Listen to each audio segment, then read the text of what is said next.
Cek, apa suara masuk?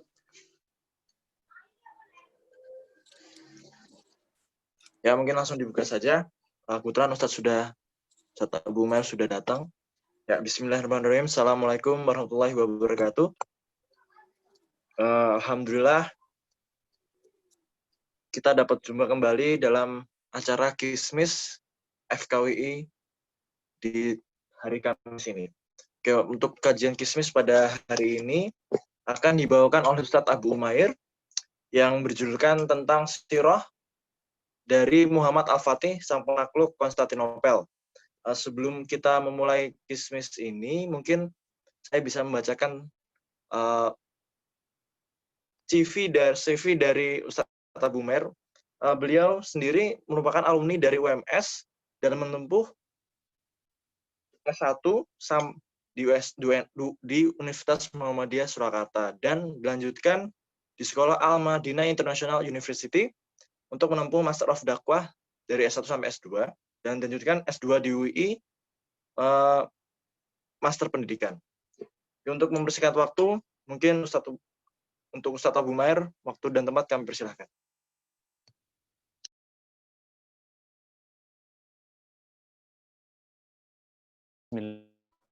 Assalamualaikum. Waalaikumsalam. Wassalamualaikum Rasulillah wa alihi wa sahbihi wa ihsanin ila yaumid. La syarikalah wa asyhadu anna Muhammadan abduhu wa rasuluh.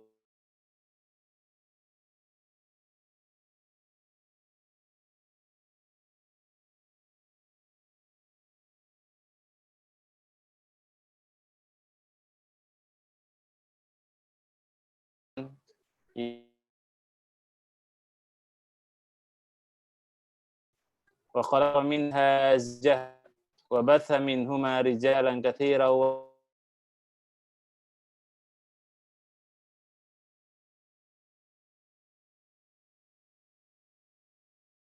taqal alihi wasallam wa syarrul umuri muhdatsatu fid din bid'ah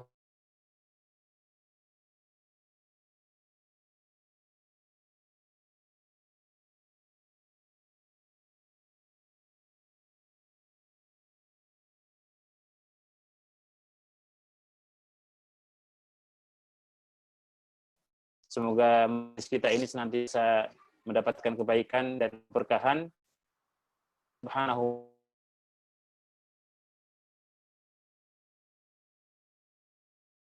Baik,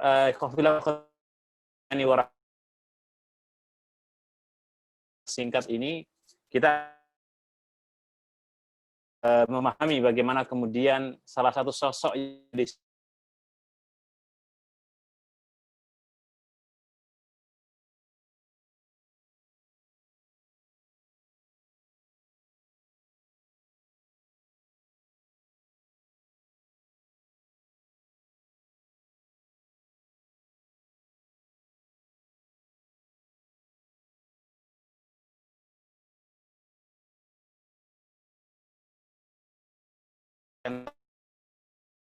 bagaimana kemudian generasi Islam ini jadi generasi yang unggulan gitu ya. Apalagi di zaman kita disebut sebagai generasi basis kemudian lebih kepada bagaimana dia memiliki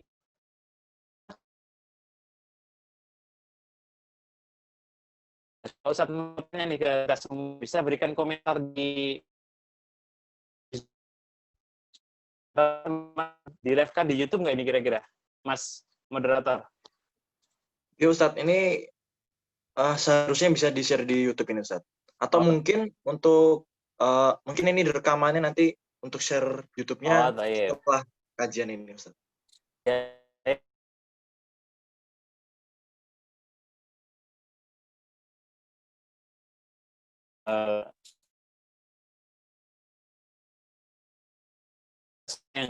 Yang di forum ada kurang lebih 20-an teman-teman.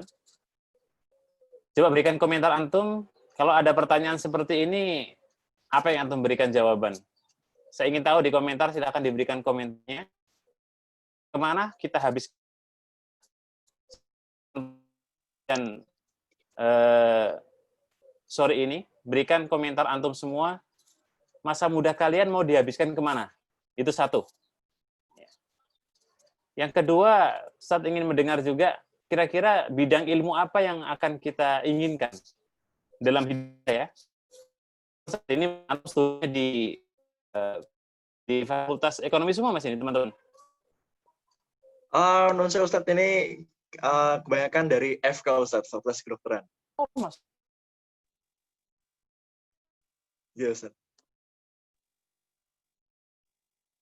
Ngapunten Ustadz. Tapi kira-kira saya ingin tahu juga, seandainya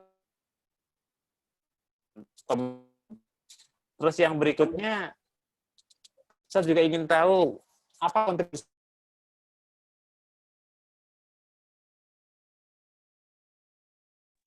mohon maaf Ustadz, ini dari jamaah banyak yang bilang suaranya terputus-putus Ustadz.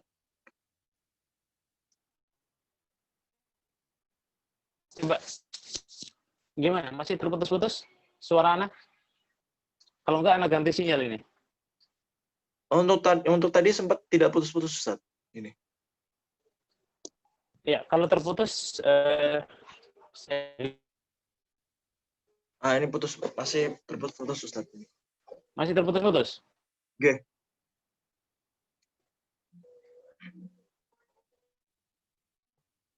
Ya, bisa ditunggu sebentar untuk Ya, coba. Sambil menunggu Ustadz untuk membenarkan suaranya, untuk yang lainnya dimohon untuk bisa mengisi untuk mahasiswa FK NIM dan namanya untuk di kolom chat, dan untuk yang mahasiswa di luar FK mungkin bisa langsung menuliskan namanya di kolom chat. Dan nanti terkait untuk tadi presentasinya dipaparkan Ustadz, nanti mungkin jawabannya bisa langsung ditulis di kolom chat.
Ya.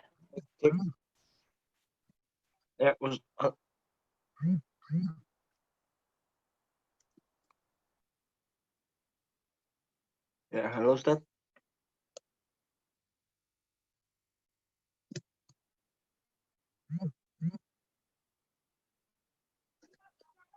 Ya. Assalamualaikum. Waalaikumsalam Ustadz. Suaranya sudah masuk. Gimana Mas? Sudah? Ya, Alhamdulillah untuk sekarang ini masih lancar Ustadz. Sudah lancar. Iya. Semoga ya, Ya. baik. Ya, untuk mereview kita coba ulang sedikit ya materi dari Ustadz tadi.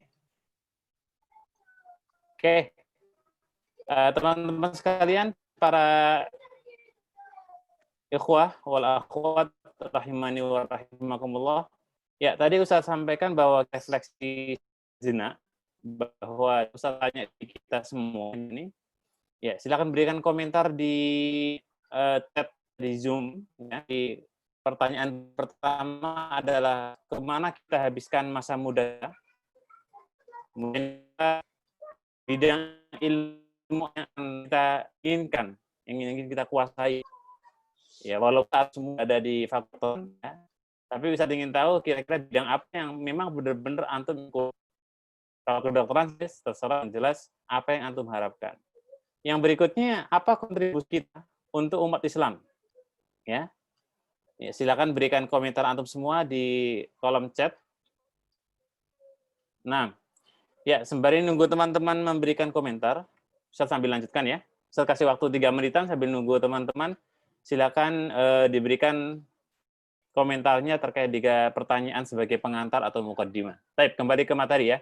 Jadi kenapa Ustadz berikan sebuah tema dengan generasi muda atau generasi milenial yang kemudian menjadi salah satu di antara figur yang akan menjadi dambaan agama Islam. Bukan ini bukan juga di zaman bukan di mandasi dulu sampai nanti akhir zaman. Seorang pemuda yang kemudian salah satu agama ini harapnya memang benar-benar. Nah, makanya kalau kita melihat nih misalnya ya sambil teman-teman memberikan jawaban, kita masuk di slide berikutnya. Ya. Misalnya nih kalau seandainya berbicara masalah generasi, makanya nanti akan kita lihat di beberapa penjelasan.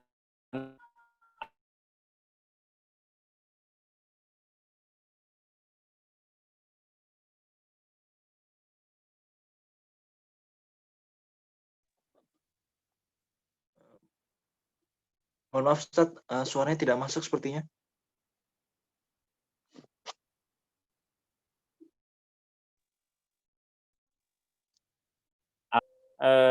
Terkait dengan gambaran seorang pemuda ataupun secara umum kontribusi kita terhadap Islam.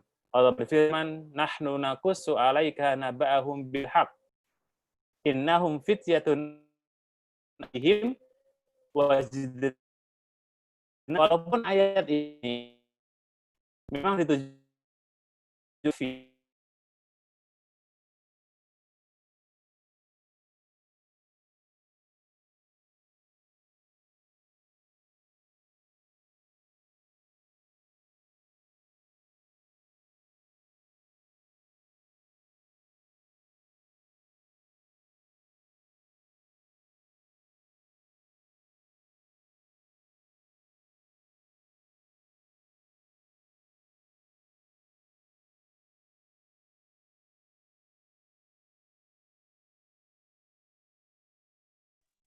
Cek. Mungkin teman-teman ini apakah Ustaz dari Ustaz yang terputus?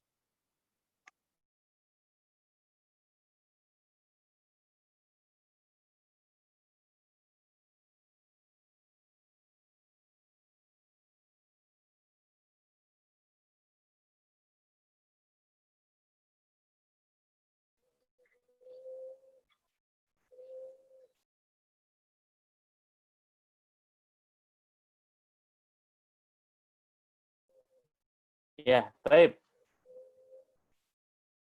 Jadi kalau berbicara masalah pemuda, kita pun bagian daripada pemuda, ya. Yang dimana kita berharap bahwa kita memiliki peran yang besar dalam Islam. Itu yang pertama. Yang kedua, sebelum saya masuk ke bagaimana kemudian kita bisa mengambil sebuah faedah, ya, atau sebuah hikmah daripada Muhammad Al-Fatih, kita juga bisa melihat bagaimana kemudian ayat yang lain, surah Al-An'am misalnya ayat 90. Allah berfirman, "Ulaika alladziina hadallah wa bihudahum ihtada." Jadi orang-orang yang kemudian Allah berikan petunjuk, maka mereka adalah orang-orang yang diberikan jalan oleh Allah Subhanahu wa taala. Coba lihat bagaimana kemudian mereka ya. Atau Muhammad Al-Fatih. Ketika berbicara beliau, maka orang yang diberikan oleh Allah petunjuk untuk kemudian menegakkan kalimat Allah di muka bumi ini sebagai salah satu sosok orang yang kita tahu dalam penaklukan Konstantinopel yang saat ini menjadi sebuah sejarah Islam yang semua pemuda-pemudi diharapkan menjadi orang yang seperti beliau, ya kan? Kemudian ketika Allah katakan laqad kana fi qasasihim ibratul liulil albab, bahwasanya sebuah kisah-kisah para ulama terdahulu, para orang-orang soleh terdahulu, itu akan menjadi sebuah pelajaran. Bagi siapa? Bagi orang-orang yang memiliki kecerdasan, memiliki akal yang baik. Ya, makanya kalau kita kemudian berbicara masalah orang-orang yang baik, orang-orang yang istimewa, maka mereka lah orang-orang yang mendapatkan petunjuk dan mereka diabadikan dalam Al-Quran. Ya, baik. Memang kalau kita berbicara masalah Muhammad Al-Fatih rahimahullahu taala, ya tidak ada nama beliau dalam Al-Quran. Ya, dan tidak semua para sahabat Nabi yang mulia pun tercantum namanya dalam Al-Quran. Ya. Tapi bagaimana kemudian secara general, secara umum, bisa kita meneladani bagaimana karakter orang-orang soleh. Ya, maka berangkat dari 3 ayat ini, ikhwafillah wa akhwatiddin, arsadana wa arsadakumullah, bisa kita melihat bagaimana kemudian kita ini disuruh untuk melihat bagaimana Muhammad Al-Fatih rahimahullahu taala. Baik, kemudian Ustaz mencoba ingin masuk di ya ini kalau kita lihat juga misalnya Salahuddin Al-Ayyubi ya, ini sekedar sampel contoh aja. Kalau kita lihat juga Muhammad Al-Fatih itu hampir mirip ya. Bagaimana kemudian beliau ini juga ya pertama teladan dalam belajar ya. Sama dengan kemudian Salahuddin Al-Ayyubi, sama dengan kemudian Muhammad Al-Fatih. Kalau kita baca dalam beberapa referensi yang ada, ketika kemudian Muhammad Al-Fatih atau kemudian Salahuddin Al-Ayyubi yang sama-sama bisa membebaskan kemudian kalau Salahuddin Al-Ayyubi, beliau dari membebaskan kota Palestina ya yang kemudian dijajah oleh orang-orang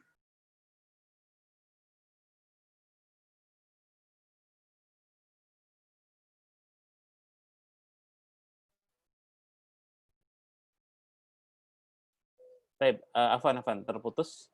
Saya lanjutkan. Ya. Jadi kalau tadi kita berbicara masalah kemudian seorang yang kemudian mereka adalah orang-orang yang di bidang keilmuan, maka yang pertama syaratnya untuk menjadi orang yang kemudian dicatat dalam sejarah adalah bagaimana kemudian kita memiliki ilmu yang baik, ya. Ilmu ini adalah bagian daripada bagaimana kemudian kita bisa menjadi seorang yang dikenal dalam Islam. Bukan cuma dalam hal kemudian bicara masalah hari ini yang mungkin barangkali banyak lah ya, kalau kita bicara masalah ilmu, bidang ilmu itu kan orang sesuai dengan keinginan mereka masing-masing ya. Ada yang kemudian di bidang keilmuan yang mereka sukai, misalnya teknik gitu ya. Ada yang mereka sukai juga misalnya di ilmu IPA, MIPA ya, ataupun ilmu yang lain. Nah, sehingga teladan dalam belajar ini adalah sosok yang kemudian atau karakter yang dimiliki oleh Muhammad Al-Bicara teladan beliau dalam menuntut ilmu ya, karena faktanya ketika center ya utama kemudian sebuah negara yang besar ya, kita katakan negara yang besar karena memang di waktu itu salah satu di antara ya kota yang kemudian sulit ditaklukkan itu adalah ketika kemudian di zaman kalau kita lihat di Turki Utsmaniyah itu ya, di mana ketika beliau menaklukkan Konstantinopel ini pada tahun 1453 ya, itu luar biasa memiliki peran, dan di situ adalah tidak lepas dari bagaimana ilmu beliau dalam memberikan sebuah arahan kepada orang-orang yang waktu itu ada. Ya, itu yang pertama. Yang kedua, Muhammad Al-Fatih ini juga salah satu di antara orang yang beliau menghafal Quran. Maka tugas kita pun juga sama. Minimal bagaimana kemudian kita ini menjadi orang yang berusaha untuk memiliki karakter memegang Al-Quran. Ya.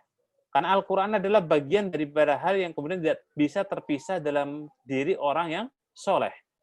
Dan beliau rahimahullah ta'ala juga orang yang kemudian berusaha dan berupaya itu. Bahkan disebutkan dalam beberapa sejarah bahwa Muhammad Al-Fatih rahimahullah ta'ala adalah orang yang kemudian beliau memiliki ya semacam kayak kemudian kalau disebut dengan madrasah, kemudian binaan-binaan beliau itu taman-taman Riyadatul Quran.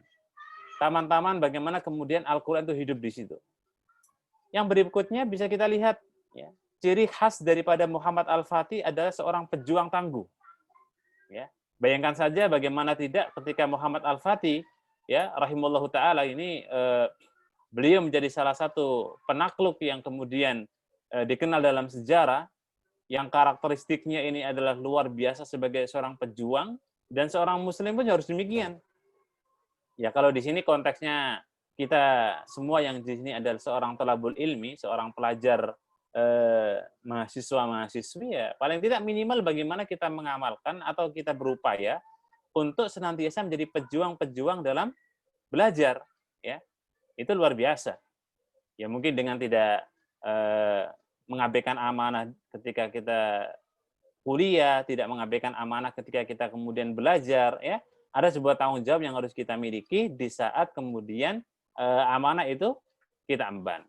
Taib ikhwafillah wa khatafidin arsadana wa arsadakumullah. Taib, itu Muhammad Al-Fatih secara garis besar karakteristiknya. Nah, kemudian kalau kita melihat dari sisi kemenangan beliau, ya, ini kalau kita lihat di slide ini, kemenangan beliau itu tidak lepas dari bagaimana kemudian memang beliau sangat menekankan terhadap apa? Pentingnya ilmu. Belajar ilmu din, belajar ilmu agama ini menjadi salah satu di antara wasilah. Ya, bukan berarti kemudian yang hari ini antum dan antuna yang kebanyakan adalah fakultas kedokteran kemudian tidak penting, ya. Justru hari-hari ini dan saat ini kebutuhan untuk bagaimana kemudian ilmu kesehatan, kedokteran, ya, atau kemudian farmasi ini menjadi kebutuhan yang fundamental, apalagi di masa-masa COVID-19 seperti ini.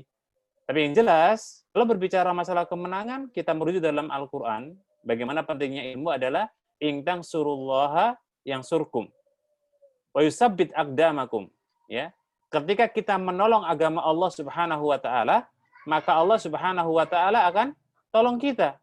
Dan bicara masalah pertolongan Allah itu akan datang kepada kaum muslimin kapan? Syaratnya pertama adalah menolong agama Allah Subhanahu wa taala dengan kita apa? Belajar ilmu din.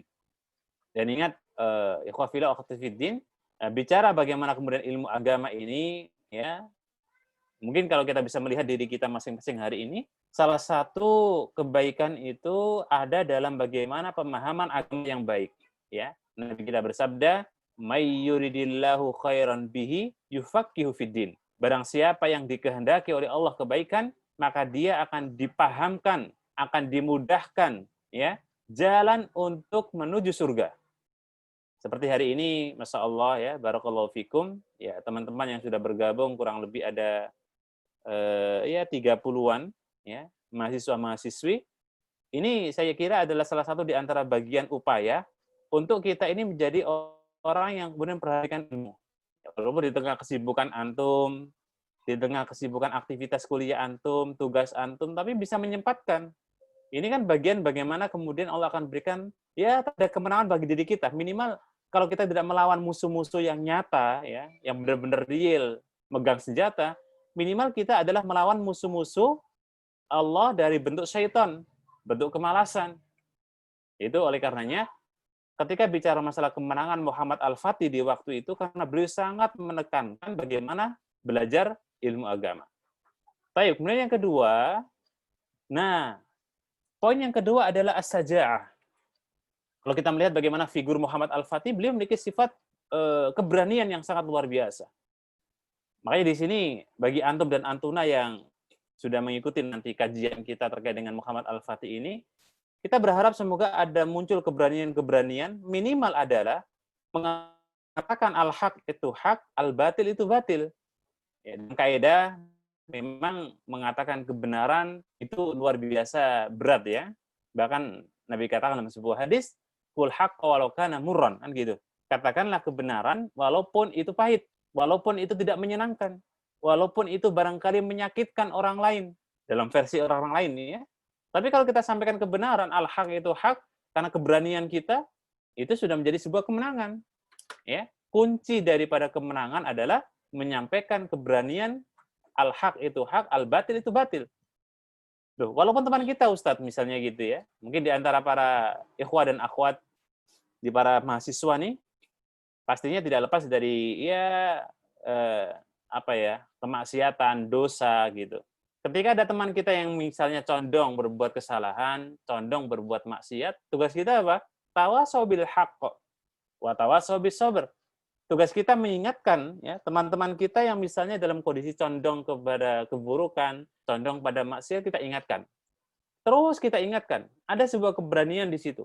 Ya, kalau di sini bagi teman-teman yang punya organisasi ya, khususnya adalah para pengurus nih.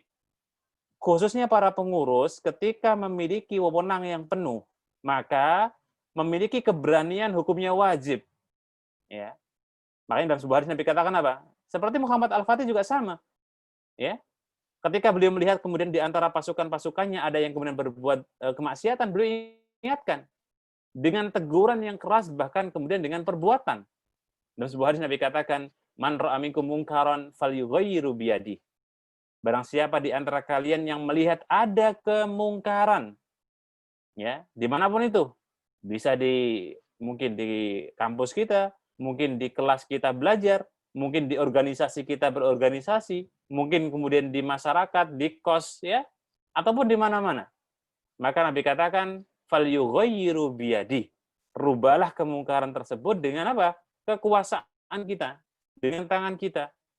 Fa'ilam tastati, ya, jika seandainya kau tidak mampu begitu ya, karena mungkin ya ada beberapa hal yang dipertimbangkan, fabilisani, minimal bagaimana kita ya kasih tahu dengan lisan. Kita ingatkan dengan omongan, kita ingatkan dengan ucapan.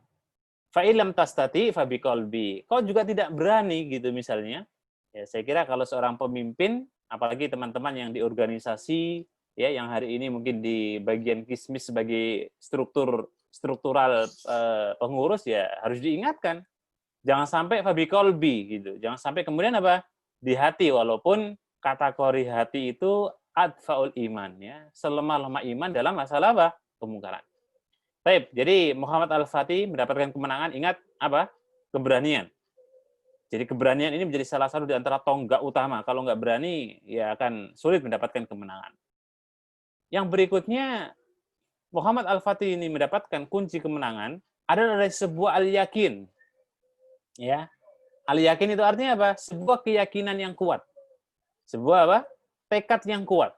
Dengan kemudian beliau mengarahkan pasukannya untuk kemudian menyerang ya di sebuah tempat yang luar biasa ketatnya, kemudian luar biasa kemudian musuh-musuh di sana, tapi karena keyakinan yang kuat inilah yang menjadikan beliau dan kaum muslimin waktu itu mendapatkan sebuah kejayaan, mendapatkan sebuah kemenangan.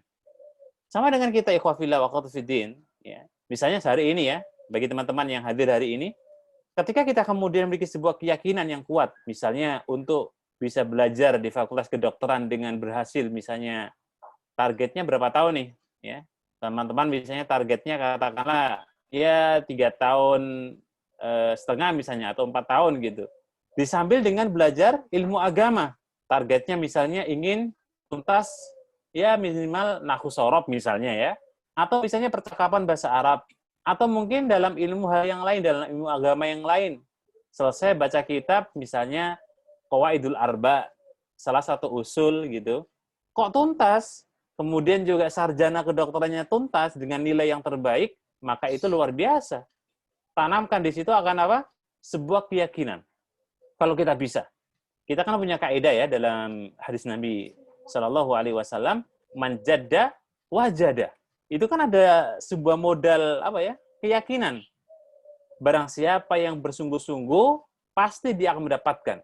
Sama dengan Muhammad Al-Fatih, bagaimana keyakinan beliau yang sangat luar biasa ketika kemudian tidak menghancurkan kota tersebut, ya kota Konstantinopel tersebut, maka Muhammad Al-Fatih ini punya keyakinan yang kuat.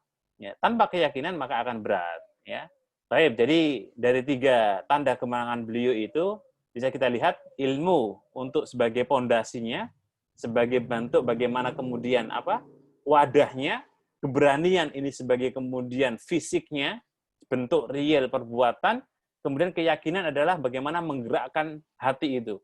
Nah, kalau ini berjalan sesuai dengan yang ditentukan oleh Allah Subhanahu wa taala, insyaallah taala kita akan menjadi ya kesuksesan lah di depan kita. Kalau konteksnya di sini kemenangan, ya berarti kita mendapatkan apa? Kemenangan, ya. Baik, waqafila wa khatifiddin arsadana wa arsadakumullah. Berikutnya, nah, sekarang kita melihat nih, bagaimanakah kemudian sosok Muhammad Al-Fatih rahimahullahu taala ini? Ini semoga menjadi sebuah inspirasi kita bersama gitu ya, menjadi sebuah apa ya, contoh untuk kita semua, apa yang harus kita miliki. Minimal kalau kita sama dengan Muhammad Al-Fatih kayaknya tidak mungkin gitu ya. Minimal bagaimana amal-amal ya, ini prinsip utama seorang pemuda yang memiliki personality power yang luar biasa. Saya katakan pemuda karena apa? Karena antum semua para pemuda-pemudi. Kalau Muhammad Al-Fatih seorang sosok orang ya, beliau yang kemudian dikagumi oleh seorang pemuda-pemudi dalam berjuangnya, dalam bagaimana menegakkan Islam, ya, dan lain sebagainya. Tapi pertama hendaknya kita ini memiliki sahihul akidah, qafillah wa qadfiddin. Apa itu sahihul akidah? Sahihul akidah adalah sebuah ideologi yang benar, sebuah keyakinan yang benar. Prinsip utama yang harus dimiliki oleh seorang muslim, apalagi ya seusia antum semua ini, para pemuda-pemudi, ya, yang kita berharap semua antum menjadi sosok orang yang kemudian ya minimal bagaimana kemudian sebab antum semua Islam itu bisa tersampaikan kepada orang lain, ya. Disitulah peran kita sebagai seorang pemuda. Nah, itu syaratnya harus pertama adalah sahihul akidah. Punya akidah yang baik, punya akidah yang benar. Kalau kemudian akidahnya ini menyimpang, gitu ya, akidahnya kemudian tidak benar, akidahnya kemudian sesat, akidahnya kemudian banyak syubhat, ya sederhana kita katakan, ketika kemudian orang itu punya akidah yang menyimpang, sesat, ya, maka apa yang keluar dari lisannya, apa yang keluar dari perbuatannya tidak jauh berbeda. Ya. Oleh karenanya dalam kaidah usul, bagaimana kalau kita lihat para mujahid-mujahid dulu, sejak di zaman Nabi Muhammad ya, para sahabat, kemudian para tabi'in, kemudian atba'ut tabi'in, sampai kepada Muhammad Al-Fatih. Maka landasannya, pondasinya adalah sahihul akidah. Memiliki akidah yang luar biasa. Ya. Sampai-sampai pernah dikisahkan bahwa ketika Muhammad Al-Fatih rahimahullahu ta'ala, beliau pernah mengecek pasukan-pasukannya ketika mau jihad fisabilillah, ketika mau perang, itu dipastikan dulu, ya. Apakah ada di antara kalian yang memiliki kemudian jimat-jimat atau keyakinan-keyakinan selain Allah Subhanahu wa taala? Kalau ada, tetap di sini, tidak ikut berperang. Itu kan sebuah ajakan untuk kita benar-benar berakidah yang baik, ya, berideologi yang benar. Ya, kalau ini belum beres, saya kira poin-poin yang nanti akan saya sampaikan ini akan berat gitu ya. Tapi kalau sudah beres, akidahnya baik, akidahnya benar, maka kita akan lihat bagaimana tahapan berikutnya. Tahapan berikutnya setelah akidah kita baik, ya, tahapannya adalah mutakhallaqun atau mutakhallikun bil Quran. Kita memiliki sifat kepribadian, memiliki akhlak, bercermin, ya, dan berbuat dengan Al-Quran. Semua yang kita lakukan adalah sebagaimana dalam Al-Quran diajarkan. Itu sudah luar biasa. Dan itu ada dalam diri sosok mujahid Muhammad Al-Fatih rahimallahu ta'ala. Ya. Nanti kita sampaikan di awal bahwa Muhammad Al-Fatih salah satu di antara orang yang kemudian berupaya untuk menyebarkan Al-Quran dan beliau menghafal Al-Quran. Begitu juga bagaimana kemudian berakhlak sebagaimana Al-Quran. Ya, makanya Nabi kita diutus untuk apa? Untuk menyempurnakan Al-Quran, menyempurnakan akhlak manusia. Dan akhlak manusia itu akan jadi baik, akan lebih sempurna ketika kemudian semakin dia mengenal bagaimana Al-Quran. Sebuah kisah, ikhwah wal akhwat fiddin. Ketika Bunda Aisyah, ya, radhiyallahu ta'ala anha, beliau ditanya tentang bagaimanakah akhlak Nabi kita Muhammad sallallahu alaihi wasallam. Apa jawaban Bunda Aisyah waktu itu? Beliau mengatakan bahwa kana khuluquhul Quran. Bahwa akhlak Nabi sallallahu alaihi wasallam itu Al-Quran. Berarti kalau kemudian kita melihat bagaimana akhlak Nabi Shallallahu Alaihi Wasallam, kita pelajari Al-Quran karena di dalamnya akan banyak sekali bisa kita miliki, baik kemudian kita berbuat, ya, bersikap, berbicara, bermuamalah, bersosial, bermasyarakat, bahkan berorganisasi, ya, itu akan kita tahu bagaimana kemudian Islam mengajarkan itu semua. Ya, jadi Al-Quran, ya. Nah, Ustadz, saya kan lagi mungkin fokus di ilmu saya, di bidang saya yang saat ini saya tekuni, kedokteran misalnya gitu. Tetap, ya, tetap milikilah waktu untuk kemudian kita bercengkrama dengan apa? Dengan Al-Quran. Miliki waktu untuk kita memiliki Al-Quran dalam kehidupan kita, ya paling nggak seminggu, ya 2 kali. Kalau mungkin nggak bisa 2 kali, ya misalnya sekali, ya. Kalau nggak seminggu sekali, ya 2 minggu sekali. Kalau nggak misalnya lagi karena sibuknya luar biasa, ya minimal sebulan sekali lah. Kalaupun sebulan sekali kayaknya kok agak gimana ya, sebagai seorang muslim, perlu dipertanyakan jika ada seandainya kemudian seorang muslim kok sebulan sekali baru megang Quran, baru baca Quran, ya. Baik, ya, jadi menggunakan Al-Quran sebagai bentuk apa? Ya baju kita. Kalau kemudian baju kita, aktivitas kita, perbuatan kita itu dari Al-Quran, maka insya Allah orang akan senang untuk senantiasa melihat bagaimana diri kita. Taib khafila wa khatifiddin arsadana wa arsadakumullah.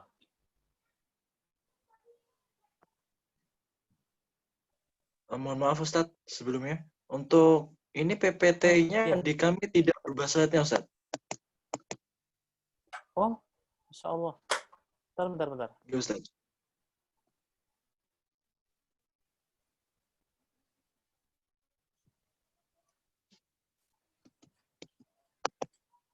Sudah, Mas? Sudah berapa belum? Oh, sudah, Ustadz. Sudah. Alhamdulillah sudah. Oh, Masya Allah. Oh, afan. Ya, Ustadz. Oh, Masya Allah. Jazakallah khair, diingatkan ya. Kalau Ya. di tempatnya Ustaz sudah berubah soalnya. Afan. Ya. Ya, Ustadz. Kalau ada itu Oke. nanti langsung diingatkan ya. Soalnya ini memang kalau pembelajaran online atau ketika kajian online agak Oh, ini. ya, Ustadz. Ya, Ustadz. Jangan diam aja para peserta jika misalnya ada sesuatu yang Ustaz nyampaikan kok belum kelihatan materinya gitu. Nah, nanti sama-sama kusnudon baik sangka ternyata persangkaannya kurang tepat gitu. Baik, Baik, Ustadz. Ustaz, review sedikit ya, walaupun sudah tadi mungkin didengar oleh teman-teman ya. Jadi Shaykhul Aqidah, kemudian Mutakhallifun ya, Shaykhul Aqidah ini adalah akidahnya benar, ideologinya benar ya. Mutakhallifun bil Quran adalah memiliki kepribadian Al-Quran, dan yang ketiga ini mujiddun fil ibadah. Jadi karakteristik daripada sosok Muhammad Al-Fatih ya, rahimahullahu taala, beliau memiliki ibadah yang sangat luar biasa. Ya, ini yang menjadi sebuah harapan kita semua, apalagi di dunia mahasiswa. Di dunia mahasiswa ini kita berharap semua bahwa di mana kemudian ya ibadah, kualitas ibadah ya, saya nyebutnya kualitas ibadah. Kalau ibadah sih saya yakin antum-antumnya semua orang-orang yang ya ibadahnya bagus ya, tetapi punya kualitas yang benar-benar ibadah itu bernilai besar. Maksudnya begini, sederhananya adalah, coba nanti berikan komentar kalian, atau berikan komentar antum semua dan antuna, ada nggak perbedaannya orang yang berada di saf yang paling depan terkait dengan pahala ya? Apakah semua orang yang berada di saf yang paling depan itu pahalanya yang sama? Misalnya kita bicara sholat berjamaah bagi laki-laki ya. Ya, itu pertanyaannya Ustaz, coba. Berbicara ibadah, coba berikan komentar antum di chat. Ustaz mau mendengar nih. Ya, berikan di Zoom group chattingnya terkait dengan pertanyaan, apakah pahala bagi orang yang menduduki saf paling depan itu sama? Ya. Silakan berikan jawaban iya dan tidak ya. Iya itu berarti sama, tidak itu berarti tidak sama. Monggo bisa langsung ditulis di kolom chat bagi para jamaah yang ada di sini. Ya. Jawaban iya atau tidak, Ustaz ya? Ya. Iya itu berarti menganggap kalau sop yang paling depan itu sama semua. Kalau tidak berarti berbeda-beda sop depan ya. Coba saya tunggu jawabannya sembari melihat bagaimana teman-teman yang di grup ini fokus, atau jangan-jangan nanti ditinggal sambil dinner dulu atau makan nih, atau persiapan makan dinner. Oke. Ya, Ustaz. Ini sudah beberapa mungkin ada yang jawab ini Ustaz di kolom chat ini. Oh, tayyib barakallahu fiik ya. Oh, jawabannya tidak Ustadz, beda Ustadz. Beda. Boten Ustadz. Oh, ada yang bahasa Jawa. Tidak, tidak. Oh, tidak ada yang iya ya. Oke, jazakallah khair yang sudah menjawab ya, teman-teman sekalian. Taib, saya kira jawaban antum akan mewakili semua teman-teman yang belum jawab ya. Ya, betul ya. Jawabannya tidak sama. Nah, terus apa yang membedakan tidak samanya pahala ketika orang itu di sop depan? Pertama ilmu gitu. Sering kita tekankan lagi bahwa ilmu itu menjadi salah satu di antara besar dan kecilnya amal yang kita lakukan. Nah, orang yang mujidun ibadah, poin ketiga ya, bagaimana kemudian ibadahnya itu luar biasa semangat, kalau dibarengi dengan ilmu yang baik, ilmu yang benar, ibadah itu semakin besar pahalanya. Ya, kalau ada orang ibadah, ya, misalnya ada 3 versi nih orang ibadah. Pertama itu adalah orang yang ikut-ikutan, ya ada ibadah dia ikut ibadah. Yang kedua adalah katanya orang, ya, jadi agak naik mungkin ada informasi tapi katanya orang yang pertama ikut-ikutan saja, ya orang ibadah ikut-ikut saja. Ini yang kedua dia mendengar kalau itu ibadah. Nah yang ketiga ada tipe orang yang dia itu memang benar-benar ya mendapatkan perintah dan dia mendapatkan dalil kalau ibadah itu disyariatkan. 3 kategori orang seperti ini pun dalam syariat berbeda-beda. Nah, disinilah bagaimana kemudian kita memiliki kualitas mujidun fil ibadah, ibadah yang luar biasa semangat. Dan Muhammad Al-Fatih, ya, ikhwafil akhwatifiddin, rahimani wa rahimakumullah, kalau kita melihat dalam ya catatan sejarah beliau, ibadah luar biasa, ya. Bahkan beliau ketika kemudian berbicara masalah misalnya adalah amal-amal ibadah yang kemudian beliau lakukan seperti misalnya puasa sunnah, ya, kemudian bagaimana kemudian sholat sunnahnya beliau, qobliyah ba'diyahnya itu luar biasa. Baik, itu yang ketiga ya. Kemudian yang keempat, yang kategori yang harus kita miliki sebagai prinsip seorang muslim atau mungkin pemuda yang memiliki ya power yang luar biasa untuk bagaimana menyebarkan Islam di muka bumi ini. Jangan lupa yang keempat, ini penting sekali, adalah sebagai da'in ilallah. Sebagai agen-agen untuk menyampaikan agama Allah di muka bumi ini. Dan menjadi agen-agen Allah ketika bicara masalah dakwah itu tidak terbatas lingkupnya hanya ustadz gitu ya. Tidak terbatas hanya dai, mubalik, kiai, ya, ulama, enggak. Antum-antum dan antuna, ya, kita semua punya peranan yang sama ketika berbicara masalah da'in ilallah. Seorang da'in itu apa sih? Pengajak ya. Ya, jangan diartikan dai. Ya. Kalau dai ya orangnya, pelakunya. Berarti ketika kita bicara masalah mengajak, itu semua orang punya peluang untuk mengajak. Bahkan mungkin baru belajar ya alif ba ta jim kha kha misalnya, dia ngajak temannya agar bisa belajar yang seperti dia, itu juga da'in sebagai seorang penyeru, ya. Dan tidak ada pekerjaan ya atau mungkin sebuah wadifah, sebuah aktivitas yang mulia kecuali bagaimana orang itu mengajak. Kalau bahasa kita sebagai dai gitu. Ya, berarti harus dari dai, Ustaz. Yang kategori dai itu berarti harus diundang pengajian, harus kemudian di atas mimbar, harus kemudian mengisi pengajian di mana. Enggak harus, ya. Tidak ada kategori syarat kemudian menjadi dai itu harus di atas mimbar, harus mengisi pengajian, enggak, ya. Tapi bagaimana kemudian upaya kita untuk menjadi orang yang menyeru. Coba salah satu di antara karakternya Muhammad Al-Fatih apa? Beliau menyeru, mengajak. Bahkan beliau mengajak ya tentara-tentaranya, pasukan-pasukannya. Itu bagaimana kemudian ibadahnya benar, akidahnya benar, ya. Sikap jihad dan bagaimana niat jihadnya itu diluruskan. Itu beliau, ya. Dan beliau juga seorang duat, seorang dai, Muhammad Al-Fatih itu. Ya, sehingga komplit lah dalam diri beliau, ya, rahimallahu ta'ala. Dan memang ada tipe-tipe orang yang memang Allah berikan keutamaan seperti beliau yang mungkin tidak dimiliki kebanyakan orang, ya. Dan ini sebuah keistimewaan yang memang ya tidak semua orang punya gitu ya. Nah, dari 4 ini ikhwafil akhwatifiddin rahimani wa rahimakumullah. Jadi akidah yang benar, kemudian memiliki akhlak dengan Al-Qur'an, kemudian semangat dalam beribadah dan mengajak kepada Allah, ya, berdakwah. Ini kalau kita miliki, kita berupaya untuk menggapai 4 poin ini, insya Allah kita akan menjadi seorang pemuda ya yang memiliki prinsip, memiliki prinsip bagaimana kemudian kita ini menjadi orang yang menyebarkan agama Islam, insya Allah. Orang yang senantiasa kemudian memiliki karakter yang sangat kuat, berbeda dengan orang-orang yang barangkali dalam dirinya belum disentuh tentang sahihul akidah, belum pernah disentuh tentang bagaimana mutakhaliqun bil Quran, belum pernah disentuh bagaimana kemudian mujiddun fil ibadah, belum pernah bagaimana kemudian dia da'in ilallah, menyeru kepada Allah dalam hal yang baik ya. Kalau belum pernah sama sekali akan menjadi hal yang repot bagi mereka. Taib, ikhwafillah wa qatafidin, arsadana wa arsadakumullah. Yang terakhir, ya sebelum nanti masuk ke sesi pertanyaan, barangkali begitu. Ini sudah jam 5 lebih, jamnya Ustadz. Nanti takutnya khawatir kesorean. Taib, sebelum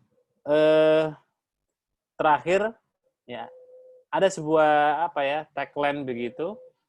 Karena saya berbicara dengan antum-antum, ya atau antum dan antuna yang hari ini saya yakin ya semangat jiwa mudanya itu menggelora untuk kita belajar, baik mungkin belajar bidang yang kita saat ini tekuni atau mungkin kita mencoba untuk belajar ilmu agama dengan kita belajar mungkin ada sebuah halaqah kajian dan lain sebagainya. Maka jadilah ya, ingat, menjadilah seorang pemuda yang selalu ingat kepada siapa? Kepada Ilahi. Menjadi seorang sosok pemuda yang senantiasa mengabdikan dirinya kepada Allah Subhanahu wa taala. Kalimat intang surullaha yang surkum wa yusabbit aqdamakum, tadi kita sudah baca di awal bahwa surat Muhammad ya. Ketika kemudian seorang pemuda menolong agama Allah Subhanahu wa taala, maka Allah akan tolong dia. Wa yusabbit aqdamakum, dan Allah akan berikan keteguhan dalam langkah perjalanannya. Gak usah jauh-jauh, kita bicara siapa contohnya. Lihat bagaimana Muhammad Al-Fatih. Lihat bagaimana Salahuddin Al-Ayyubi. Atau kemudian kita sebut namanya adalah Yusuf ya, bin Najmuddin. Kita lihat bagaimana kemudian para ulama-ulama terdahulu. Mereka ini dulunya pemuda yang kemudian memang luar biasa. Pemuda yang kemudian senantiasa menggantungkan ya semua perkaranya kepada Allah Subhanahu wa taala. Ya, makanya kalau kita bicara seseorang yang nanti akan dinaungi di hari kiamat siapa? Sabun, seorang pemuda, seorang pemudi, ya, yang dimana hatinya itu muta'alliqun fil masajid, yang hatinya selalu kemudian ingat masjid, yang hatinya selalu condong kepada Allah Subhanahu wa taala, yang hatinya selalu kemudian mengabdikan untuk agama Islam. Itu seorang pemuda benar ya, kalau kita melihat dalam sudut pandang Islam. Bagaimana kemudian memaknai seorang pemuda sejati, seorang pemuda yang kemudian menjadi harapan agama khususnya, ya, kemudian bisa menyebarkan dakwah ini. Ya, baik, ikhwafillah wa khatifiddin, arsadana wa arsadakumullah. Demikian barangkali yang dapat Ustaz sampaikan ya. Jadi kalau bicara Muhammad Al-Fatih ya tidak bisa kita bedah semua bagaimana kemudian beliau. Tapi poin-poin yang tadi Ustaz sampaikan adalah terkait dengan bagaimana sosok Muhammad Al-Fatih. Kalau tadi kita bisa memiliki beberapa karakteristik dari sifat beliau, insya Allah kita akan termasuk di antara pemuda yang kemudian didambakan oleh agama ini untuk hari, tahun, dan zaman yang akan datang. Demikian yang dapat kami sampaikan. Ada kurang lebihnya, wallahu a'lam bishawab. Tutup dengan doa kafaratul majelis. Subhanakallahumma wa bihamdika astaghfiruka wa atubu ilaik. Assalamualaikum warahmatullahi taala wabarakatuh. Waalaikumsalam warahmatullahi wabarakatuh. Ya, baik Ustaz, terima kasih atas pemaparan materinya. Mungkin ini kami ada biasanya dibarengi dengan sesi tanya jawab. Apakah Ustaz bisa menemani kita sampai ya, waktu yang ditentukan? Mungkin sekitar kira-kira Ustaz 5 menit masih sampai jam bisa. berapa?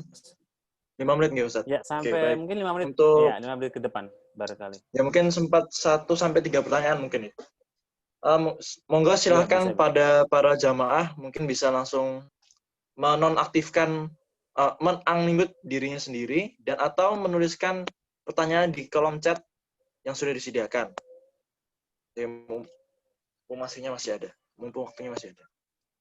Oke, monggo bisa langsung dituliskan di kolom chat atau bisa meng-unmute-kan dirinya langsung. Oke, mungkin ini ada pertanyaan Ustaz dari kolom chat. Bisa saya bacakan. Bismillah, assalamualaikum warahmatullahi wabarakatuh. Semoga Ustaz panitia kajian dan di seluruh kaum muslimin selalu diberikan rahmat dan keselamatan. Ya, Pak. Matur nuwun.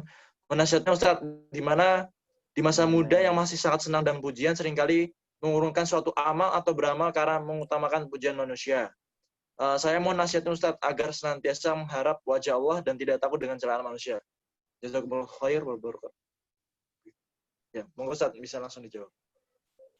Baik, ya barakallahu fikum pada Mas Nazril ya. Yang pertama ya betul ya. Jadi memang masa-masa muda adalah masa-masa yang haus akan pujian. Saya setuju. Masa-masa muda memang adalah masa di mana kita akan tampil dan kita akan mendapatkan sebuah pujian dan itu lebih dominan ya, lebih besar. Maka solusinya adalah bagaimana kemudian seorang muslim pemuda itu kemudian ketika dia beraktivitas beramal atau ketika dia berada di sebuah organisasi ataupun yang lain, rasa-rasa tersebut, sifat-sifat itu kemudian diminimalisir minimal ya, itu diminimalisir dan kalau bisa dihilangkan. Dengan cara apa? Satu, pertama adalah mengilmui, ya kalau bicara ikhlas, saya yakin sudah ikhlas itu jadi hal yang paling utama ya. Jadi kalau ikhlas sudah utama lah. Yang pertama, ikhlas. Oke. Yang kedua adalah kita mengilmui di bidang tersebut, mengetahui bagaimana keutamaan fadhiliyah. Fadhiliyah itu apa? Keutamaan amal yang kita lakukan. Misalnya, ya saya contohkan sholat jamaah ya, sholat jamaah. Sholat berjamaah bagi laki-laki, ketika di saf depan kan kadang-kadang ada semacam perasaan ingin dipuji. Oh ini saya di saf depan gitu ya misalnya. Maka ketahuilah bahwa di saat kita mengetahui keutamaan saf depan bagi laki-laki, dan bagi para akhwat, saf yang paling utama yang paling belakang ya. Jadi bagi teman-teman yang berada atau yang akhwat ini saf yang paling utama yang paling belakang. Dalam sebuah hadis Nabi katakan khairus sufufir rizali awwaluha ya wasaruha akhiruha wa khairus sufufin nisa ya.